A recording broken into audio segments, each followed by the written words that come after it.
sur... Qu'on trouve chez Morningstar. Bonjour Mara. Bonjour Cédric. Vous nous parlez du Vanguard Emerging Market Stock Index Fund. Oui, donc c'est un fonds indiciel qui permet d'investir sur les actions des pays émergents.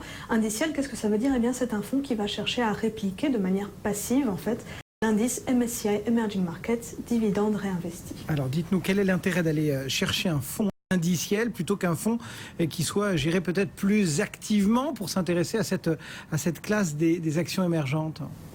Justement, en fait, le principal intérêt, c'est de pouvoir bénéficier d'une performance qui est très proche de celle de l'indice, mais avec des coûts très faibles, puisque les fonds gérés activement ont tendance à être quant à eux très chers sur cette classe d'actifs, en moyenne 1,96% par an, facturés par les destinés aux particuliers. C'est donc un frein structurel très important à la compétitivité de ces fonds actifs. Alors ce fonds passif proposé par Vanguard ne facture quant à lui que 0,27% de frais annuels, donc il est nettement moins cher, et la facture s'est même allégée pour les investisseurs récemment puisque les frais ont baissé en 2014, auparavant ils étaient de 0,40%. Comment est-ce que ça fonctionne exactement? Dites-nous tout. Eh bien, c'est un fonds qui va employer une stratégie de réplication physique, donc il détient vraiment tous les titres qui composent l'indice MSCI Emerging Markets, donc environ 800 titres, et avec le même poids dans l'indice. Les principaux titres du portefeuille vont donc être clairement les poids lourds de l'indice, les Samsung, les Tencent et les China Mobile. Alors pour minimiser les coûts de transaction dans ce fonds, eh bien, il peut utiliser ponctuellement des contrats futurs sur l'indice jusqu'à 1% de l'actif du fonds, par exemple pour exposer rapidement le cash lorsque le fonds reçoit un flux de souscription. Et puis il peut aussi générer un petit peu de performance grâce aux prêts de titres.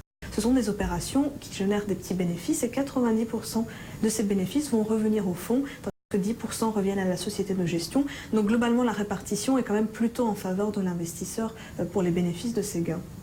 Et la performance? Eh bien, on voit que le fonds a répliqué avec succès la performance de son indice de référence. Sur 5 ans, il n'accuse contre l'indice qu'un retard de 0,48% par an après frais. Donc ça illustre bien, selon nous, l'efficacité de la réplication. Rappelez-vous, en fait, le fonds 0,4% de frais annuels jusqu'en 2014. Donc la différence par rapport à l'indice, elle est vraiment imputable aux frais. Et avec la baisse de ces frais, eh bien, l'écart devrait encore se réduire à l'avenir. C'est une bonne nouvelle pour les investisseurs. Et puis le fonds a d'autre part surperformé ses concurrents d'une marge modeste, mais de manière très très régulière. Depuis son lancement en 2006, la performance annualisée du fonds s'élève ainsi à 4,11% contre 3,9% pour la catégorie. Est-ce qu'il y a tout de même des bémols ou pas? Et du coup, quelle note vous lui accordez à ce fonds?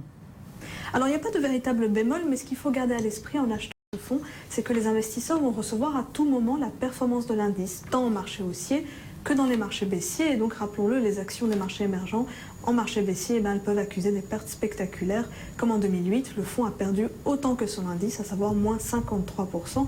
Donc, il ne faut pas attendre de ce fonds indiciel une protection éventuelle du capital en cas de turbulence sur les marchés émergents. Avec cette réserve, pour les investisseurs qui recherchent une exposition de long terme au marché émergent, c'est clairement un choix solide et c'est donc un fonds qui a reçu la note des analystes Morningstar bronze. Merci beaucoup Mara Dobrescu, donc depuis Morningstar. Et le CAC 40